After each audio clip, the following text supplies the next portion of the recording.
Boss.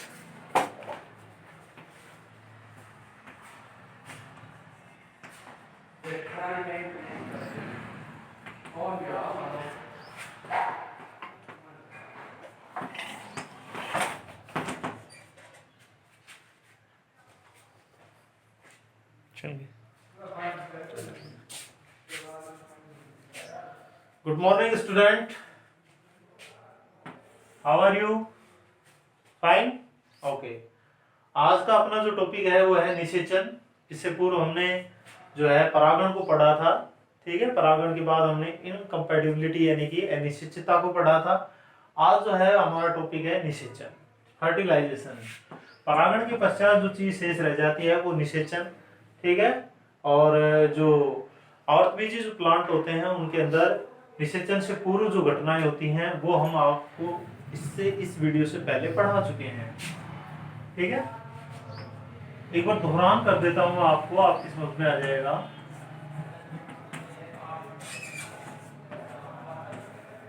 आवृतबीजी पादपों में जो जनन की जो प्रोसेस जो आजकल हम पढ़ रहे हैं, ठीक है, रिप्रोडक्शन इन एंजियोस्पर्मिक प्लांट, इसमें हमने क्या पढ़ा है, इसे हम 3 भागों में बांटकर हमेशा पढ़ते हैं।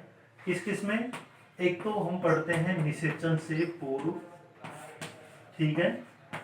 एक हम पढ़ते हैं निषेचन, और तीसरा हम पढ़ते हैं निषेचन पश्चात, ठीक है। निषेचन पूर्व घटनाएं,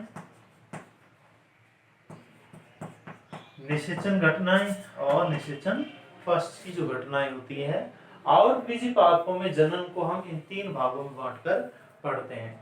इस चीज को हम पहले पढ़ चुके हैं कि निषेचन से पूर्व क्या क्या होता है। आप जानते हैं कि निषेचन से पूर्व जो हमने पढ़ा था वो क्या क्या पढ़ा था। सबसे पहले निषेचन से पूर्व जो होता है वो होता है युग्मकों का निर्माण, युग्मकों का निर्माण, ठीक है। और युग्मकों के निर्माण के पश्चात जो प्रोसेस होती है उसे हम पढ़ते हैं, युग्मकों के निर्माण के पश्चात उनका होता है स्थानांतरण, ठीक है। और स्थानांतरण के पश्चात इनका शैलन होता है, शैलन के पश्चात उसे निषेचन कह देते हैं। और शैलन के पश्चात जो भी घटनाएं होती हैं जैसे फल का विकास, बीज का विकास, ये सभी जो होती हैं निषेचन पश्च घटनाएं होती हैं, ओके। तो आज का हमारा टॉपिक है निषेचन यानी कि फर्टिलाइजेशन, ओके।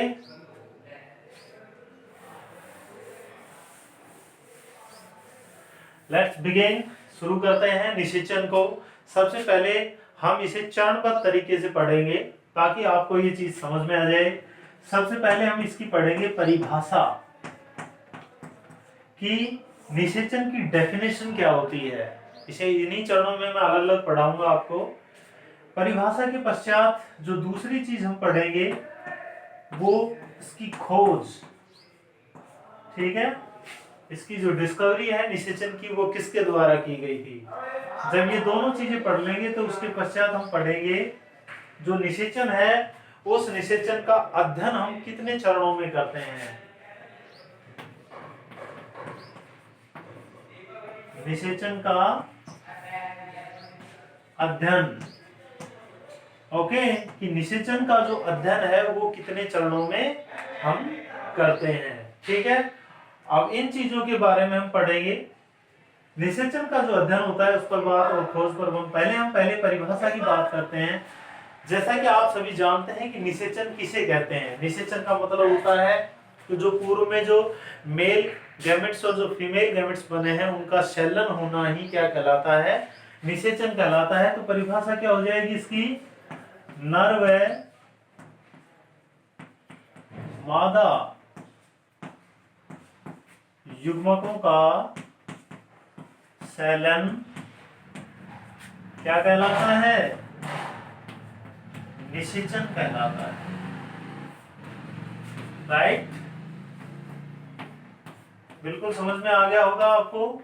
नर व मादा युग्मकों का जो शैलन होता है, उनका जो जुड़ना होता है वो क्या कहलाता है, वो कहलाता है निषेचन कहलाता है, ठीक है। इसके बाद हम इसकी खोज की बात करते हैं। तो खोज जो थी वो स्ट्रासबर्गर, जिन्होंने गुणसूत्र की खोज की थी, आपको ध्यान हो तो कक्षा 11 में हमने पढ़ा था, एक शब्द आया था स्ट्रासबर्गर। स्ट्रासबर्गर नामक वैज्ञानिक ने लीलियम पादप में, कौन से प्लांट में, प्लांट का नाम है लीलियम, इसे आप याद रखेंगे, लीलियम नामक प्लांट में इसकी खोज जो है की थी। ओके, और जो सन है वो है 1884। किसमें? निषेचन की खोज स्ट्रासबर्गर नामक वैज्ञानिक ने लीलियम पौधे में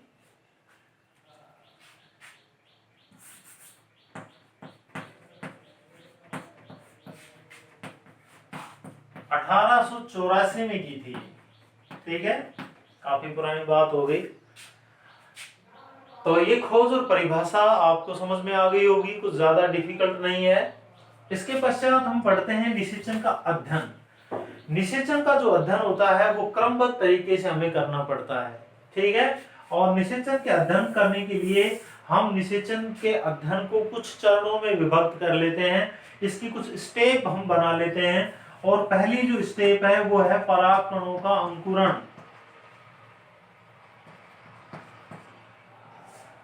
परागकणों का अंकुरण, ठीक है। इसके पश्चात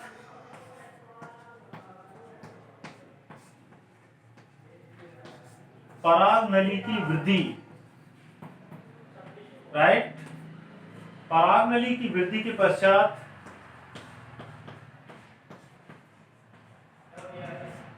पराग नली का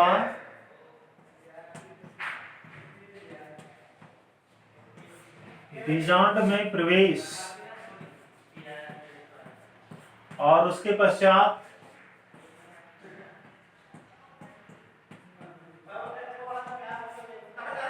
पराग नली का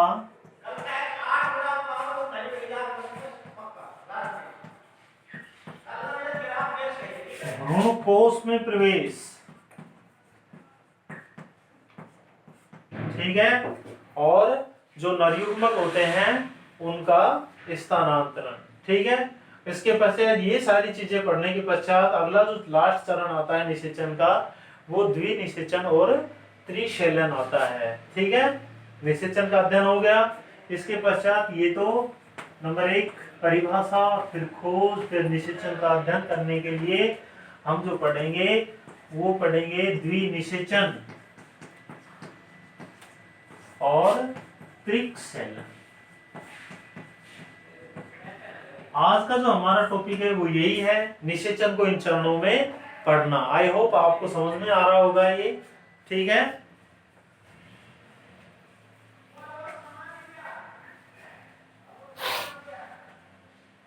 चलो शुरू करते हैं। परिभाषा, नर व मादा युग्मकों का शैलन निषेचन कहलाता है। खोज जो है वो स्ट्रासबर्गर नामक वैज्ञानिक ने लीलियम पौधे में 1884 में की थी। अब हम अध्ययन की बात करते हैं। तो आप जानते हैं कि सबसे पहले परागकण जो होते हैं वो वर्तिका पर पहुंच चुके हैं, ठीक है, जिसे हमने परागण वाले टॉपिक में पढ़ लिया था। अब परागकण जो है वो किस पर आ गए हैं? परागकण आ चुके हैं हमारी वर्तिका के ऊपर आ चुके हैं, राइट। किस पे आ चुके हैं? हमारे वर्तिकाग्र पर, हमारी स्टिग्मा जो है उस स्टिग्मा के ऊपर आ चुके हैं परागकण, ठीक है। परागकण आ गए, बहुत अच्छी बात है, आना ही चाहिए था इन्हें, नहीं तो गड़बड़ हो जाती, क्योंकि यही तो चीज हमने पढ़नी है। थोड़ा सा इसको बड़ा कर देता हूं मैं, क्योंकि फिर पराग नली जो है वो कहां से जाएगी, नहीं रास्ता तो होना चाहिए। तो ये जो स्ट्रक्चर है, इस स्ट्रक्चर से आप भली भांति परिचित हैं। ये स्ट्रक्चर क्या कहलाती है? ये स्ट्रक्चर कहलाती है वर्तिकाग्र। क्या कहलाती है? वर्तिकाग्र कहलाती है। परागकण इस पर आ गए, ठीक है, परागकण यहाँ पर आ जाते हैं। तो पहला जो है परागकणों का अंकुरण। सबसे बड़ी बात तो ये है कि केवल उन्हीं परागकणों का, सजातीय परागकणों का अंकुरण होता है, विजातीय परागकणों का अंकुरण नहीं होता है। ये रसायनुवर्ती एक प्रोसेस होती है, जब परागकण, मान लीजिए कि ये परागकण है और ये परागकण जो होते हैं परागण की क्रिया के माध्यम से, किस प्रक्रिया के माध्यम से, परागण की प्रक्रिया के माध्यम से स्टिग्मा यानी कि वर्तिका पर आकर गिर जाते हैं। तो वर्तिका की जो ऊपरी सतह होती है, इस ऊपरी सतह पर कुछ विशेष प्रकार के रासायनिक पदार्थ पाए जाते हैं। और ये रासायनिक जो पदार्थ होते हैं क्या क्या हो सकते हैं? ये हो सकती है वसा, ये हो सकती है शर्करा, ठीक है, या फिर ये हो सकता है रेजिन। इन सब पदार्थों के कारण ये जो कि इन्हें अंकुरण में मदद करते हैं और ये परागकण जो होते हैं ये क्या होते हैं? अंकुरित हो जाते हैं, ठीक है। परागकण जो होते हैं वो क्या हो जाते हैं? अंकुरित हो जाते हैं। अंकुरण का मतलब क्या है? कि इनसे पराग नली निकल जाती है, ठीक है। तो इसे हम क्या कहेंगे? अंकुरित परागकण। क्या बोलेंगे इसे? अंकुरित परागकण। क्या कहेंगे? अंकुरित परागकण। अंकुरित परागकण का मतलब क्या है? कि परागण की प्रक्रिया के पश्चात परागकण जब वर्तिकाग्र पर आकर गिरते हैं तो कुछ रसायनों के माध्यम से यानी कि वसा, शर्करा और रेजिन आदि के प्रभाव के कारण इनसे पराग नली का विकसित होना ही परागकणों का अंकुरण कहलाता है। और ये क्या निकला इससे? क्या निकल के आ गई? ये आ गई इससे पराग नलिका निकल गई, ठीक है। ये क्या कहलाएगी? पोलन ट्यूब यानी कि पराग नलिका विकसित हो चुकी है, ठीक है। इसके पश्चात पराग नली की वृद्धि। आप जानते हैं कि पराग नली की जो वृद्धि होती है वो एक दिशीय, ये मैं आपको बता देता हूं, यहां पे मैं नोट लिख देता हूं। पराग नली की जो वृद्धि होती है वो कैसी होती है? एक दिशीय रसायनुवर्ती होती है। कैसी होती है? रसायनुवर्ती, एक दिशीय रसायनुवर्ती होती है। इस चीज को आप याद रखेंगे, क्या है इसका मैं मतलब बता देता हूं। पराग नली की वृद्धि जो होती है एक दिशीय का मतलब क्या होता है? कि पराग नलिका का जो वृद्धि है वो हमेशा वर्तिकाग्र से और किधर होती है? वर्तिकाग्र से और अंडाशय की ओर होती है, ठीक है। ये हमारा क्या है? ये हमारा अंडाशय है। और हमेशा पराग नली जो है वो किधर से किधर वृद्धि करेगी? हमेशा किधर से किधर वृद्धि करेगी? वर्तिकाग्र से अंडाशय की ओर, ठीक है। ऐसा नहीं है कि यहां से वर्तिकाग्र से और स्टाइल में यानी कि वर्तिका में प्रवेश की और यहां से बाहर निकल गई, ठीक है। नो, ऐसा नहीं हो सकता, क्योंकि कुछ रसायनों के प्रभाव के कारण जो कि रासायनिक पदार्थ किसके अंदर पाए जाते हैं? जो कि वर्तिका या फिर हमारे अंडाशय में उपस्थित हो सकते हैं। इनके अंदर पाए जाने वाले कुछ रसायनों के प्रभाव के कारण जो पराग नलिका होती है वो हमेशा किधर वृद्धि करती है? इधर से चलते हुए धीरे धीरे धीरे धीरे और किधर प्रवेश करती है? हमेशा अंडाशय की ओर हमारे बीजांड में प्रवेश कर जाती है, ठीक है। और यहाँ पर हमारा क्या होता है? यहाँ पर हमारा बीजांड उपस्थित होता है। बीजांड की स्ट्रक्चर आप जानते हैं कुछ इस प्रकार की होती है। बीच में जो होता है वो भ्रूण कोश होता है। इस प्रकार से इसकी जो है स्ट्रक्चर होती है। समझ रहे हो मेरी बात? तो ये क्या हो गया? पराग कणों का अंकुरण हुआ, उसके पश्चात पराग नलिका की पराग कण जो होते हैं अंकुरित होने के पश्चात उनसे पराग नली निकल जाती है। और ये पराग नली की जो वृद्धि होती है हमेशा एक दिशीय होती है और रसायनुवर्ती होती है। अब दूसरी जो बात है वो क्या है? इसे मैं थोड़ी देर मिटा देता हूं। पराग नली की जो वृद्धि होती है वो एक दिशीय होती है, ये चीज तो आपको समझ में आ गई। रसायनुवर्ती होती है, ये भी ठीक है। लेकिन कई बार ये देखा गया है कि पराग नली की जो वृद्धि होती है उसके अंदर पराग नली का जो क्या है, ये वर्तिका खोखली होती है या फिर ठोस होती है, और ठोस होती है या फिर इनके अंदर पाई जाने वाली जो सेल्स होती हैं उनके बीच अंतराकोशिक अवकाश पाए जाते हैं। तो ऐसा कुछ समझने के लिए हम इसके ऊपर चर्चा करते हैं। और चर्चा हम ये करेंगे कि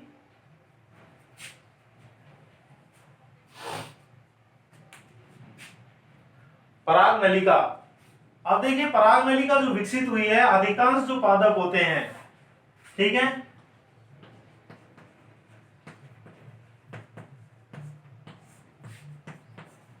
अधिकांश पादपों में वर्तिका जो होती है हमारी वो ठोस होती है। कैसी होती है? अधिकांश पादपों में वर्तिका जो होती है कैसी होती है? ठोस होती है। अब बात यहां पर बिगड़ गई। क्या बिगड़ गई? कि अगर वर्तिका, ये हमारी क्या है, ध्यान दो इसे, ये क्या है हमारी वर्तिका है, बीच की जो खोखली नली होती है, ये हमारी स्टाइल यानी कि वर्तिका कहलाती है। अब मान लीजिए कि ये ठोस है, अब इसे मैं थोड़ी देर इसे मिटा देता हूं। अब मान लीजिए यहां से यहां तक बिल्कुल सॉलिड है, कोशिकाएं जो होती हैं वो बिल्कुल ठोस पूर्ण रूप से भरी हुई हैं, और उसको जो इसके अंदर ऊतक है वो बिल्कुल कंप्लीटली, ठीक है, कैसे हैं, सॉलिड है।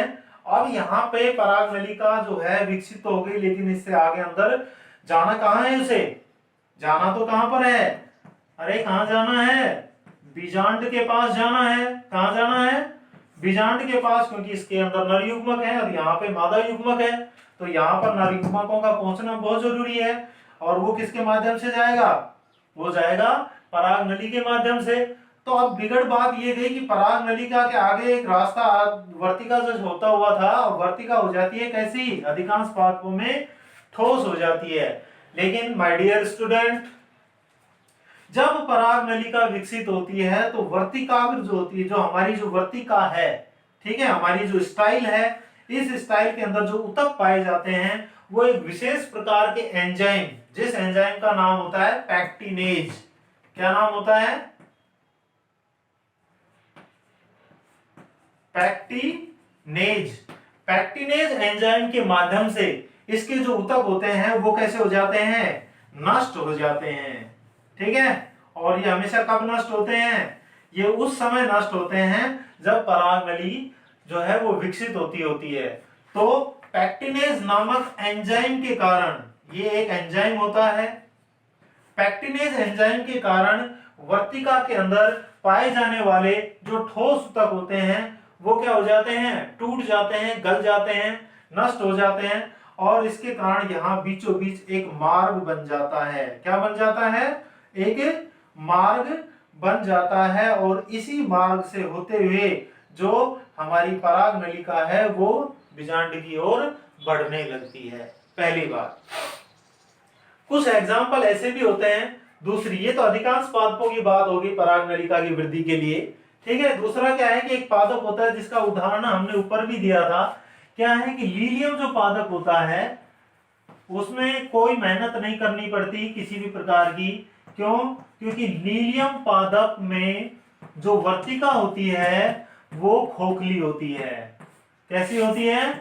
खोखली, ठीक है।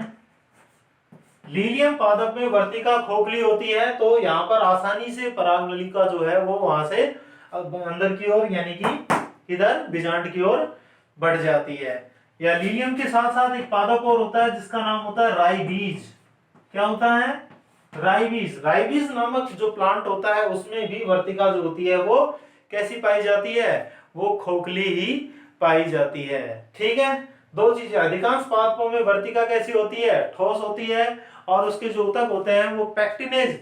कब? जब पराग नलिका विकसित हो रही होती है तो उस समय पैक्टिनेज जो एंजाइम होते हैं उस एंजाइम की वजह से जो इसके ऊतक होते हैं वो नष्ट हो जाते हैं, बीच में एक मार्ग बन जाता है, और उसी मार्ग से होते हुए जो हमारी वर्तिका होती है, जो हमारी जो पराग नलिका होती है वो बीजांड की ओर बढ़ना शुरू कर देती है, ठीक है। तो ये तो आप समझ गए।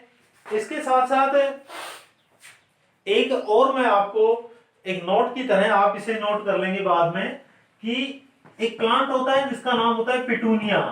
आपने सुना होगा पिटूनिया। पिटूनिया जो प्लांट होता है इसके अंदर जो होता है, जो कोशिकाएं जो होती हैं, यहाँ पे पाई जाने वाली जो कोशिकाएं हैं, इन वर्तिका जो होती है उसके अंदर कोशिकाएं पाई जाती हैं, और इन कोशिकाओं के बीच में अंतरा कोशिका अवकाश उपस्थित होते हैं। तो पिटूनिया में जो पराग नलिका की वृद्धि होती है, पिटूनिया में पराग नली की वृद्धि किससे होती है? अंतरा कोशिक अवकाशों से होती है, ठीक है। किससे होती है? अंतरा कोशिक अवकाशों के माध्यम से होती है, जो कि इन कोशिकाओं के बीच बीच में पाए जाते हैं, राइट। आई होप बिल्कुल समझ में आ गया होगा आपको। परागकणों का अंकुरण हो चुका है, परागण की प्रक्रिया हुई, परागकण अंकुरित हो गया यहाँ पे किनके माध्यम से, वसा, शर्करा और रेजिन कुछ रासायनिक पदार्थों के माध्यम से, ठीक है, अंकुरित हो जाते हैं। अंकुरण होने के पश्चात उनसे पराग नलिका जो है वो विकसित हो गई है। पराग नलिका जो है वो वर्तिका के माध्यम से और किधर बढ़ रही है, बीजांड की ओर बढ़ रही है, हमारे अंडाशय की ओर बढ़ रही है, ठीक है। तो यहां तक क्लियर है। इसके पश्चात हम नेक्स्ट पढ़ते हैं कि बीजांड में प्रवेश। तीसरा जो है, ये ऊपर का मैं मिटा देता हूं,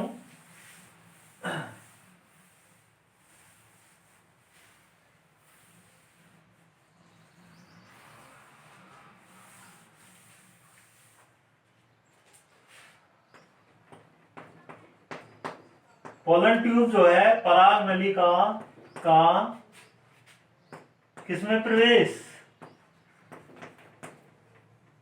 बीजांड में प्रवेश। अब पराग नली जो है वो किसमें प्रवेश कर जाएगी, बीजांड में प्रवेश कर जाती है, ठीक है। बीजांड कहां पाया जाता है, अंडाशय के अंदर बीजांड उपस्थित होता है, और बीजांड के अंदर ही क्या उपस्थित होता है, मादा युग्मकोद्भिद उपस्थित होता है, यानी कि भ्रूण कोश उपस्थित होता है ये, ठीक है।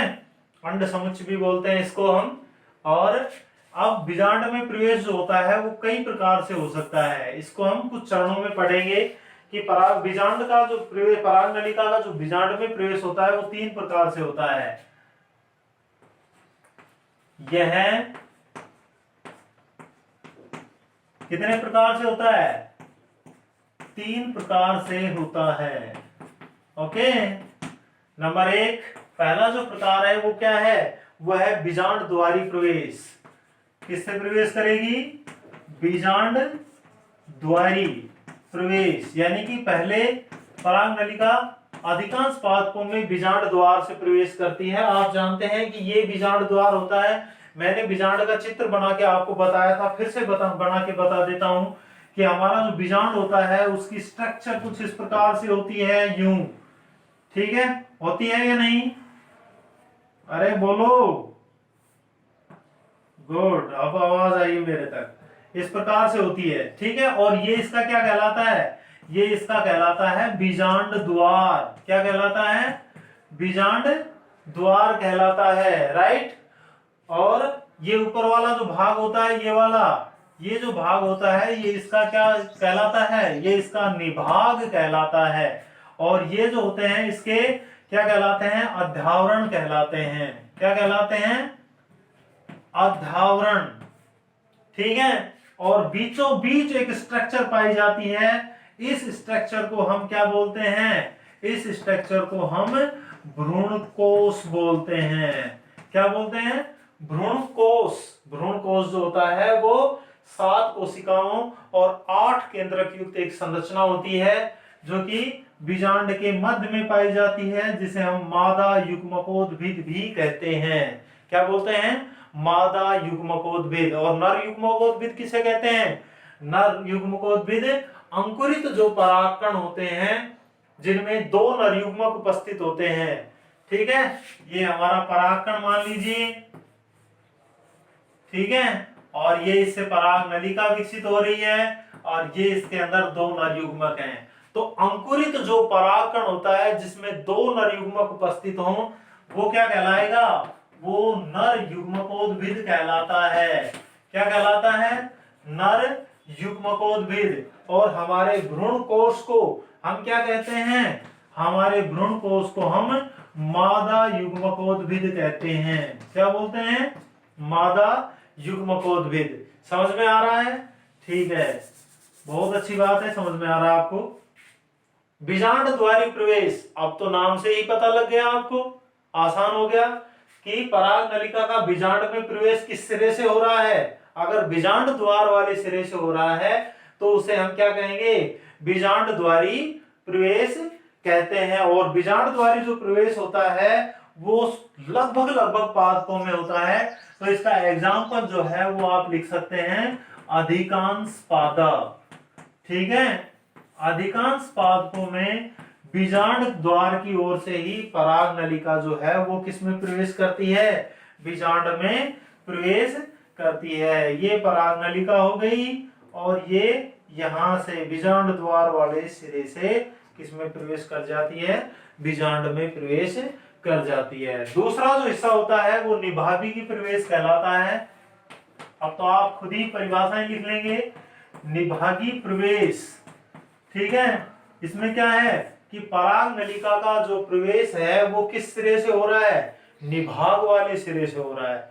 तो ये तो कुछ ही पादपों में, रेयर में हो सकता है। यहाँ पे क्या होगा कि पराग नलिका जो है वो यहां से इसके अंदर भीतर यहां से प्रवेश कर जाएगी निभाग वाले सिरे से, ठीक है, निभाग वाले सिरे से, और किधर पहुंच जाएगी, ये इस सीधी इसके पास पहुंच जाएगी, ठीक है, यहाँ पे ऐसा भी हो सकता है, ठीक है। और निभागी जो प्रवेश होता है निभाग वाले सिरे से, अगर चैलेजल एंड जो है उस चैलेजल एंड से अगर पराग नलिका बीजांड में प्रवेश कर रही है तो इसे हम निभागी प्रवेश कहते हैं, ठीक है। निभागी जो प्रवेश होता है वो, उसके एग्जाम्पल अगर हम देखें तो एक प्लांट होता है जिसका आपने पहले भी जिक्र सुना होगा, कैजुराइना। क्या होता है, कैजुराइना। और जगुलेंस, एक प्लांट का नाम है, क्या है, जगुलेंस, ठीक है। और बिटूला, इनमें क्या होता है, निभागी प्रवेश देखने को मिलता है। तीसरे प्रकार का जो प्रवेश है वो जो प्रवेश है वो है अधावणी प्रवेश, इंटेगुमेंट, अधावणी प्रवेश। क्या है, अधावणी प्रवेश। और अब तो समझ में ही आ गया कि ये इसके क्या हैं, ये इसके अधावरण हैं। और अगर पराग नलिका किधर से जा रही है, और अगर पराग नलिका किधर से जा रही है, अधावरणों से, यहां से आई, ऊपर से आ रही है और यहां से प्रवेश कर जाए, ठीक है, अधावरणों से अगर प्रवेश कर जाती है, ठीक है, और फिर यूं बढ़ते हुए किसमें पहुंच जाए, भ्रूणकोश में पहुंच जाए, ठीक है, तो वो प्रवेश क्या कहलाएगा, अधावरणी प्रवेश कहलाता है। और अधावरणी प्रवेश के जो एग्जाम्पल हैं वो आप नोट कर सकते हैं। कुकुरबिटा, ठीक है, कुकुरबिटा का नाम तो आपने सुना ही होगा। कुकुरबिटा जो होता है, कुकुरबिटेसी जो फैमिली होती है उसके जो सदस्य होते हैं उनमें जो पराग नलिका का बीजांड में जो प्रवेश होता है वो कैसा होता है, अधावरणी प्रवेश होता है। तो ये हमारा अगला टॉपिक कंप्लीट हुआ। क्या हो गया, पराग नलिका का बीजांड में प्रवेश हो चुका है, ठीक है। अब कहां जाएगी पराग नलिका, अब जाएगी इसके अंदर। ये क्या है, ये है भ्रूण कोश। क्या है, भ्रूण कोश है, ठीक है। इसे मैं मिटा दूं,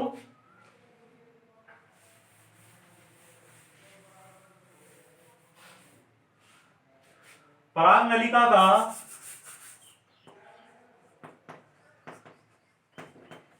भ्रूण कोश में प्रवेश, राइट। नेक्स्ट जो चरण है हमारे निषेचन को अध्ययन के लिए वह है पराग नलिका का भ्रूण कोश में प्रवेश। माय डियर स्टूडेंट, ये भ्रूण कोश है। भ्रूण कोश को थोड़ा सा और बड़ा अगर हम बनाएं तो ताकि आपको अच्छी तरह से समझ में आ जाए, तो एक जो भ्रूण कोश होता है उसकी स्ट्रक्चर कुछ इस प्रकार की होती है, ठीक है। कैसी होती है कि यहां पर एक और दो सहायक कोशिकाएं होती हैं, बीच में एक अंड कोशिका होती है, इधर 3 एंटीपोडल सेल्स होती हैं यानी कि प्रतिमुखी कोशिकाएं होती हैं, मध्य में केंद्रीय कोशिका होती है जिसमें द्वितीयक केंद्रक पाया जाता है, ठीक है। 2 केंद्रक होते हैं n+n इस हिसाब से, क्योंकि इसका जो निर्माण होता है उस प्रक्रिया को समझना जरूरी होता है। ये 3 प्रकार की जो कोशिकाएं होती हैं ये क्या कहलाती हैं, प्रतिमुखी कोशिकाएं। क्या कहलाती हैं, प्रतिमुखी कोशिकाएं। ये कोशिका जो होती है ये सहायक कोशिका कहलाती है। ये भी कैसी होती है, ये भी सहायक सेल्स होती है। और ये वाली जो होती है ये अंड कोशिका होती है। माय डियर स्टूडेंट, समझ में आ रहा है, ये अंड कोशिका होती है और ये हमारी केंद्रीय कोशिका होती है। या इसे हम ध्रुवीय केंद्रक या द्वितीयक केंद्रक भी बोलते हैं। क्या बोलते हैं? द्वितीयक केंद्रक, राइट। ये हमारा क्या है? ये हमारा भ्रूण कोश है, मादा युग्मकोद्भिद है ये हमारा। और नर युग्मकोद्भिद का मादा युग्मकोद्भिद तक पहुंचना तो जरूरी है, क्योंकि निषेचन की परिभाषा हम पढ़ चुके हैं कि नर युग्मक और मादा युग्मक के शैलन को क्या बोलते हैं? निषेचन बोलते हैं। तो यहां तक तो पहुंचना बहुत जरूरी है, ठीक है। तो पराग नलिका जो है, ये चित्र आपको समझ में आ गया। ये हमारे भ्रूणकोश का चित्र है, इसे समझ लो अच्छी तरह से। फिर से बता देते हैं, ये एक ऐसी स्ट्रक्चर होती है जिसमें कुल मिला के 7 कोशिकाएं और 8 केंद्रक होते हैं। गिनिए, 3 कोशिकाएं, ये 1 2 3 प्रतिमुखी कोशिकाएं, 1 2 3 सहायक कोशिका और अंड कोशिकाएं, 3 और 3 6 और एक मध्य की कोशिका, केंद्रीय कोशिका जो होती है। तो कोशिकाओं की संख्या कितनी हो गई? कोशिकाएं कितनी हैं? 7। और केंद्रक कितने हो गए? 1 2 3 4 5 6 और 2 केंद्रक यहाँ पे होते हैं, ठीक है। n+n, यानी कि यहाँ पर 2n स्थिति पहले से ही ऑलरेडी होती है, ठीक है। तो यहाँ पर 2 केंद्रक होते हैं, तो 3 3 6 2 8। तो ये स्ट्रक्चर जो होती है 7 कोशिका और 8 केंद्रक युक्त होती है, इसे जरूर याद रखेंगे। अब पराग नलिका का भ्रूणकोश में प्रवेश हो जाता है। भ्रूणकोश में प्रवेश जो होता है उसके भी कुछ चरण होते हैं, कुछ तरीके होते हैं। कैसे कैसे क्या क्या तरीके हो सकते हैं, इसे मैं मिटा दूं, समझ में आ गया होगा आपको। जो नामांकन है इन्हें मैं हटा देता हूं, ठीक है। अब यहां से पराग नलिका जो है वो आ रही है। आप जान रहे हैं कि इसका बीजांड में प्रवेश भी हो चुका है और पराग नलिका जो होती है वो यहां पहुंच चुकी है, ठीक है। ये तो बहुत अच्छी बात है कि पराग नलिका जो है वो लगभग हमारे भ्रूणकोश के पास आ चुकी है। अब यहाँ पे क्या होगा? 2-3 तरीके हो सकते हैं पराग नलिका का इसके अंदर प्रवेश करने के। क्या क्या तरीके हो सकते हैं? या तो पराग नलिका किससे विकसित जाएगी? दोनों सहायक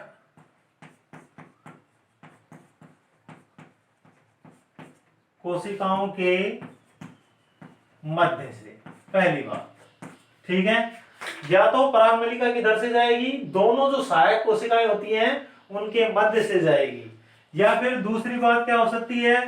पहली बात। दूसरी बात यह हो सकती है कि जो हमारा भ्रूणकोश है, भ्रूणकोश की भित्ति वह एक सहायक कोशिका के मध्य से, ठीक है, एक सहायक कोशिका के मध्य से, राइट। 2 जगह से जा सकती है। या तो ये जो सहायक कोशिकाएं हैं, इन सहायक कोशिकाओं के मध्य से चली जाएगी, या भ्रूणकोश की जो भित्ति है, ये भ्रूणकोश है, ये इसकी भित्ति हो गई ये, ठीक है, ये सहायक कोशिका होगी, ये यहां से प्रवेश करेगी। प्रवेश तो इसे करना ही करना पड़ेगा, ठीक है। तो 2 तरीके हो गए। ये तो पराग नलिका का भ्रूणकोश में प्रवेश हो गया। अब इसके पश्चात क्या होता है कि इससे पूर्व हम पढ़ चुके हैं कि जो पराग नलिका है एक्चुअल में वो धीरे धीरे ऊपर से हासित होती हुई चली जाती है और खत्म होती हुई चली जाती है। इसके अंदर 2 नर युग्मक हैं। ये क्या है? 2 नर युग्मक इसके अंदर शेष रह जाते हैं, ठीक है। पराग नलिका अंदर प्रवेश कर गई, मान लीजिए कि ये कोशिका नष्ट हो जाती है और ये कोशिका नष्ट हो जाती है, तो पराग नलिका जो होती है इसके अंदर यूं प्रवेश कर गई, ठीक है, इसके अंदर प्रवेश कर गई। अब क्या होता है कि जो पराग नलिका का जो ऊपरी सिरा है इसके ऊपर एक छिद्र बन जाता है। ध्यान से सुनना, पराग नलिका का जो ऊपरी छिद्र होता है, ऊपरी जो सिरा होता है उसके ऊपर एक छिद्र बन जाता है और इस छिद्र से दोनों जो नर युग्मक होते हैं वो बाहर किस में आ जाते हैं? पराग नलिका से बाहर आ जाते हैं, जो सहायक कोशिका होती है उसके कोशिका द्रव्य में आ जाते हैं। समझ गए?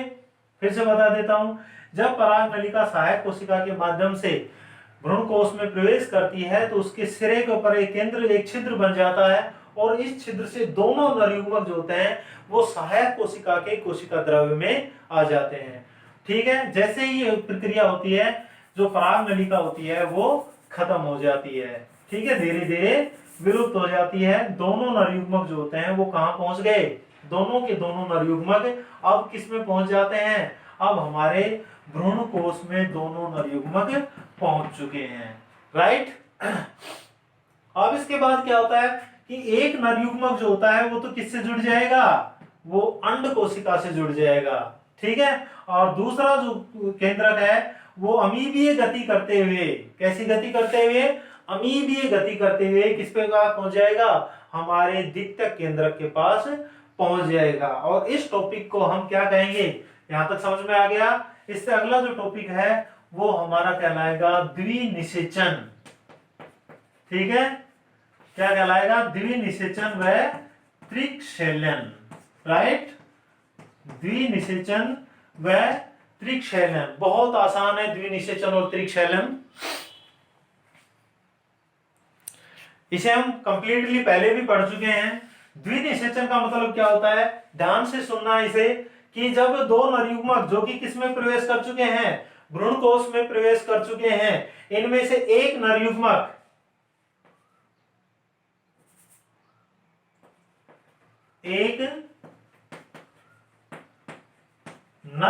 का किसके साथ जुड़ना,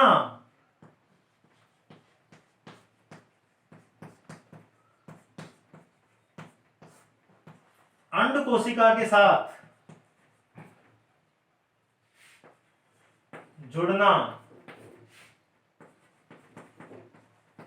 क्या कहलाता है, वास्तविक निषेचन कहलाता है, ठीक है, निषेचन कहलाता है। तो पहला जो नरयुग्मक है वो किसके साथ जाकर जुड़ गया, पहला नरयुग्मक जुड़ गया हमारी अंड कोशिका के साथ जाकर जुड़ गया, और इसे हम क्या कहेंगे, वास्तविक निषेचन कहते हैं, ठीक है। इसके पश्चात जो सेकंड जो नरयुग्मक है, दूसरा जो नरयुग्मक है वो किसके साथ जुड़ेगा जाकर, दूसरा जो नरयुग्मक होता है वो किसके साथ जुड़ जाएगा, किसके साथ बोलो, ये बात द्वितीयक केंद्रक के साथ जाकर जुड़ जाता है, ठीक है। और द्वितीयक केंद्रक के साथ जाकर जुड़ गया, तो यहां पे द्वितीयक केंद्रक जो होता था इसमें पहले ऑलरेडी कैसा था, ट्वेन स्टेज में था, एक एन यानी कि एक केंद्रक और इसके साथ जाकर जुड़ जाता है। तो द्वितीयक केंद्रक का, द्वितीयक नरयुग्मक का द्वितीयक केंद्रक के साथ जो जुड़ने की जो प्रोसेस होती है वो त्रिशैलन कहलाती है। क्या कहलाती है, त्रिशैलन कहलाती है। और माय डियर स्टूडेंट, वास्तविक निषेचन अर्थात एक पहले वाले नरयुग्मक का अंड कोशिका के साथ जुड़ना निषेचन कहलाएगा, दूसरे नरयुग्मक का द्वितीयक केंद्रक के साथ जुड़ना क्या कहलाएगा, त्रिशैलन कहलाएगा। अब यहां पर आप देख रहे हैं कि एक ही नरयुग्मक दो बार निषेचन की प्रक्रिया पूर्ण कर रहा है, एक बार तो वो जुड़ रहा है अंड कोशिका के साथ और दूसरा जो है वो किसके साथ जुड़ रहा है, द्वितीयक केंद्रक के साथ जुड़ रहा है। तो इस प्रकार यहाँ पर दो निषेचन कंप्लीट हो रहे हैं, एक को वास्तविक निषेचन, दूसरे को त्रिक्षैलन कहते हैं। और त्रिक्षैलन और वास्तविक निषेचन दोनों को मिलाकर हम क्या बोलते हैं, द्विनिषेचन कहते हैं।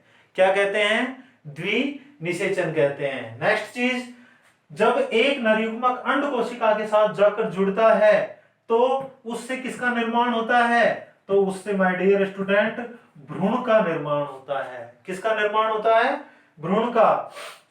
और जब दूसरा नरयुग्मक द्वितीयक केंद्रक के साथ जाकर जुड़ता है जिसे हम त्रिशैलन कह रहे हैं, तो इससे निर्माण होता है भ्रूणपोष का।